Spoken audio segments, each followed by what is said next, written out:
राहिलेल्या प्रत्येक व्यासपीठावरच्या आणि समोरच्या उपस्थित राहिलेल्या प्रत्येक व्यक्तीला मानाचा मुजरा करते की प्रलोभन दिलं झालं, धमकी काय काय नाही झालं, पण आज मोठ्या संख्येने आपण आदरणीय पवारसाहेब आणि उद्धवजींच्या मागे ज्या पद्धतीने उभे राहिलेले आहात, ही खरंच माझ्यासाठी एक खूप अभिमानाची गोष्ट आहे. अनेक घटना गेल्या 8-10 महिन्यात माझ्या आयुष्यात झाल्या.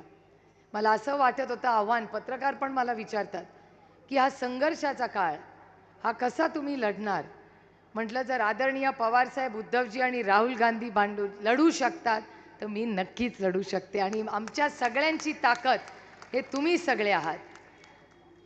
खडकवासल्यामध्ये गाववाडी वस्ती सोसायटीमध्ये आपण जातो. आता प्रत्येक कुठेही आपण आता सिग्नलला थांबलो तर प्रत्येक जण आपल्याला हात करतो आणि एवढंच म्हणतो, यावेळी खडकवासल्यात फक्त तुतारी चालणार.